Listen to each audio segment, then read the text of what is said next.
Hello my dear students, next topic हमारा है vapour pressure. Next topic हमारा है वेपर प्रेशर ऑफ लिक्विड। बेटा मैं आपको बता देना चाहूँगा कि सपोज दैट हमारे पास एक कंटेनर है, इस कंटेनर में कोई एक वोलेटाइल लिक्विड भरा गया है। स्टूडेंट कैसा लिक्विड बेटा? Volatile liquid. वोलेटाइल लिक्विड का मतलब है वेपरेबल लिक्विड। एक ऐसा लिक्विड जो वेपर में कन्वर्ट होता है उसे हम वोलेटाइल लिक्विड बोलते हैं। और इस कंटेनर को सील्ड अप कर दिया जाता है और सील्ड अप करने के बाद इस कंटेनर को एक फिल्म स्टैंड पर लगा दिया जाता है। ये हमारा फिल्म स्टैंड है, उस पर हमने इसको लगा दिया। लिक्विड के पार्टिकल्स जैसे जैसे टेम्परेचर बदलता है अपना सरफेस छोड़ते हैं। लिक्विड पार्टिकल अपना सरफेस छोड़ते हैं तो ये वेपर में कन्वर्ट होते हैं। लिक्विड के पार्टिकल्स चेंज हो जाते हैं वेपर में, लेकिन जैसे ही टाइम बदल रहा है कुछ टाइम के बाद वेपर के पार्टिकल यहाँ जाएंगे और अपनी काइनेटिक एनर्जी को लॉस कर देंगे। After the losing of kinetic energy J convert हो जाएंगे लिक्विड में। इट मीन्स लिक्विड का वेपर में कन्वर्ट होना, वेपर का लिक्विड में कन्वर्ट होना, इस प्रोसेस का नाम है कंडेंसेशन और इस प्रोसेस का नाम है इवेपोरेशन। इवेपोरेशन और कंडेंसेशन की वजह से यहाँ पर एक इक्विलिब्रियम अटेन हो जाएगा, जिस समय rate of evaporation equal to rate of condensation आ जाता है। उस कंडीशन में यहाँ पर इक्विलिब्रियम अटेन होता है। जब इक्विलिब्रियम अटेन होता है तो वेपर पार्टिकल्स के द्वारा लिक्विड पर जो प्रेशर एक्सर्टेड होता है उस प्रेशर का नाम वेपर प्रेशर है। यानी हम कह सकते हैं the pressure exerted, the pressure exerted by liquid, the pressure exerted by vapor on the liquid surface। मैं कह सकते हैं the pressure exerted by vapor on the liquid surface at equilibrium is known as vapour pressure. यानी हम कह सकते हैं the pressure exerted by vapour on the liquid surface at equilibrium is known as vapour pressure. यानी हम कह सकते हैं the pressure exerted by vapour on the liquid surface at equilibrium is known as vapor pressure। vapor pressure of any liquid का, मान लीजिए suppose that एक हमारा लिक्विड A है तो इसका वेपर प्रेशर माना जाएगा PA स्टैंडर्ड। यहाँ पर जो स्टैंडर्ड वर्ड है वो बताता है pure state of A। It means standard word हमारा प्योर स्टेट ऑफ ए बताता है। इट मीन्स हम कह सकते हैं the pressure exerted by vapour on liquid surface at equilibrium is known as vapour pressure. It means हम कह सकते हैं कि वेपर प्रेशर जो है किसी लिक्विड सरफेस पर वेपर के द्वारा लगने वाला वो प्रेशर है जो इक्विलिब्रियम पर अटेन होता है। अब वेपर प्रेशर से रिलेटेड हम एक राउल्ट्स लॉ बता रहे हैं। Raoult's law for volatile solute and volatile solvent, या हम कह सकते हैं vapour pressure of liquid solution, यानी vapour pressure of liquid solution, यानी हम कह सकते हैं Raoult's law for volatile solute and volatile solvent. बेटा यहाँ पर वोलेटाइल वर्ड से मीनिंग है दोनों लिक्विड फेज में हैं। जरा समझने की कोशिश करें। एक कंटेनर ये है, इस कंटेनर में कोई लिक्विड ए भरा है, ए लिक्विड है, प्योर लिक्विड है ए, जो कि बिल्कुल प्योर फेज में है। इट मींस इस लिक्विड का जो मास है वो WA होगा, इसका मोलर मास MA होगा और इसके मोल NA इक्वल होंगे WA/MA। इसका जो वेपर प्रेशर आएगा वो आएगा P standard of A।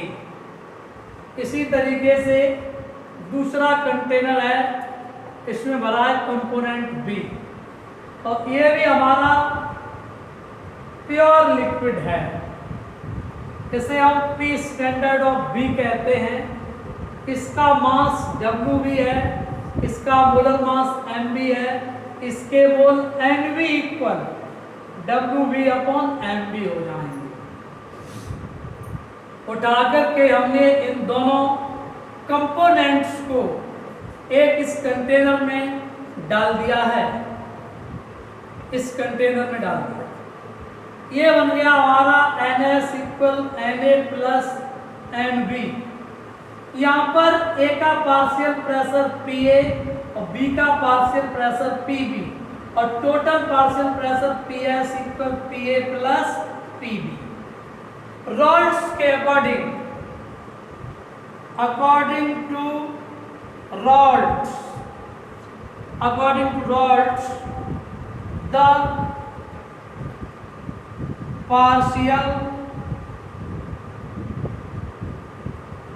partial vapor pressure of a volatile liquid, the partial vapor pressure of volatile liquid is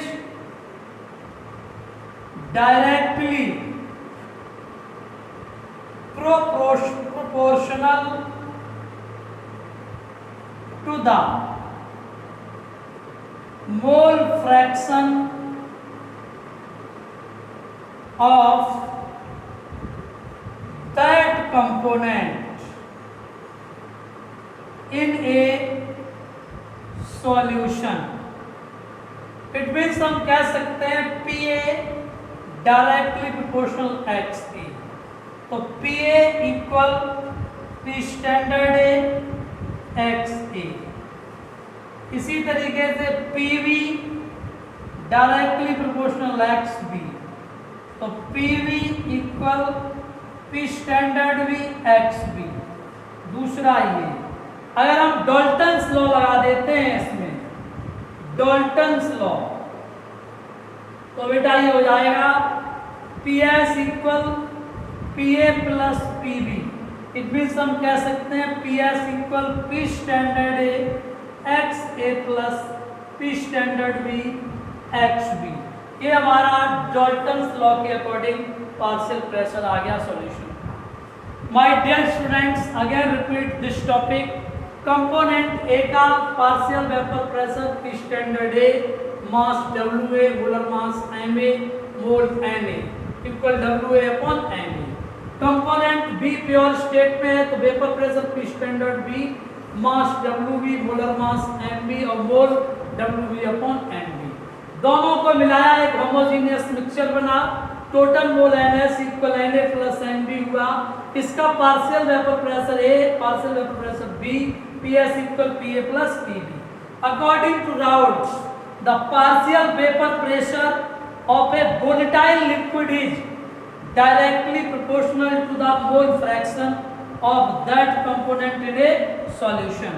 PA directly proportional x से, PA equal P standard A x से, PB directly proportional XB, PB equal P standard B XB। Dalton's law जैसे हमने लगाया तो PS equal PA plus PB, PS equal P standard A XA plus P standard B XB। My dear students, कभी कभी क्या होता है कि हमारे पास केवल एक ही कंपोनेंट का वेपर प्रेशर या मोल फ्रैक्शन दिया होता है, तो उस सिचुएशन में हमें क्या करना है? आप इस चीज को बहुत अच्छी तरीके से समझ सकते हैं कि इस कंडीशन में मुझे क्या करना है। देखो, मैंने अभी अभी निकाला PS equal PA plus PB, या फिर हमने अभी अभी निकाला PS equal P standard A XA plus P standard B XB। ठीक बेटा, we know that XA plus XB equal 1, तो XB इक्वल 1 माइनस XA ये है। अगर हम इस वैल्यू को यहाँ पुट कर देंगे तो यही वाला रिलेशन हमारा बन जाएगा PS equal P standard A XA plus P standard B 1 minus XA। तो PS equal P standard A XA plus P standard B minus P standard B XA। जब हम इसको इधर लाएंगे तो PS equal P standard A XA minus P standard B XA plus P standard B, यानी हम कह सकते हैं PS इक्वल, यहाँ से हमने P standard A minus P standard B ले लिया और XA ले लिया plus P standard B।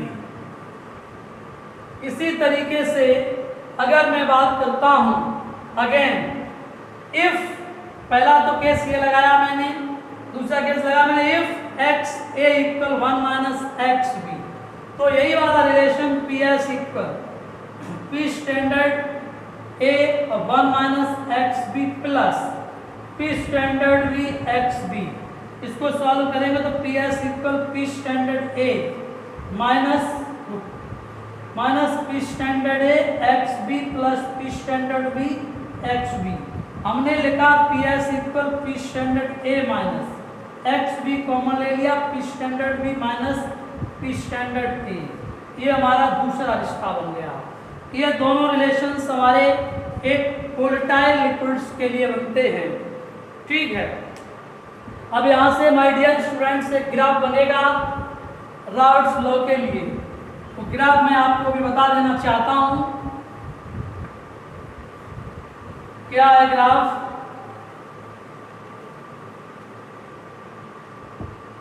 Suppose that मैंने मान लिया कि ये 0 है, ऑरिजिन पॉइंट है यहाँ पर, XA की वैल्यू 1 है और XB की वैल्यू 0 है। तो इस कंडीशन में हम देखते हैं कि जब XA 1 और XB 0 है तो इफ A इज प्योर, जब A प्योर है तो XA इक्वल 1 और XB इक्वल 0, तो PS इक्वल क्या आ जाएगा बेटा, PA P standard A XA plus P standard B XB। तो ये वैल्यू 0 हो गई, तो PS equal P standard A आ गया। इट मीन्स यहाँ पर जो आएगा PS equal P standard A। जैसे जैसे हम इधर बढ़ेंगे तो B का मोल फ्रैक्शन 1 हो जाएगा और A का मोल फ्रैक्शन 0 हो जाएगा। जब A का मोल फ्रैक्शन 0 तो इसका प्रेशर 0 आ जाएगा और ये ग्राफ यहाँ पर आ जाएगा। ये ग्राफ जो है ये आ गया, ये ग्राफ आ गया यहाँ पर। इट मीन्स इस सिचुएशन में, दूसरी सिचुएशन है इफ B इज प्योर, इसका मतलब है XB इक्वल 1 और XA इक्वल 0, तो PS equal P standard A XA plus P standard B XB। ये वैल्यू 0 हो जाएगी तो PS equal P standard B। तो हम कह सकते हैं यहाँ पर PS equal P standard B हो गया। इट मीन्स ये लाइन यहाँ पर जाती है, और इसको यहाँ मिलाते हैं। ये लाइन एक आइडियल सॉल्यूशन के लिए होगी, स्ट्रेट होगी, ठीक है। तो यहाँ पर Pa प्लस Pb हो जाएगा, PS equal Pa plus Pb, और यहाँ पर ये Pa इक्वल P स्टैंडर्ड है XA, तो यहाँ पर ये Pb इक्वल P स्टैंडर्ड भी XB बन जाएगा। ये हमारे राउट्स लॉ को फॉलो करेगा। ये लाइन ऊंची, जिसका मतलब ये मोर वोलेटाइल है और ये हमारा लेस वोलेटाइल है। नेक्स्ट लेक्चर में आगे बात करेंगे हम। तो ये राउट्स लॉ हो गया वोलेटाइल सॉल्वेंट और सॉल्यूट्स की।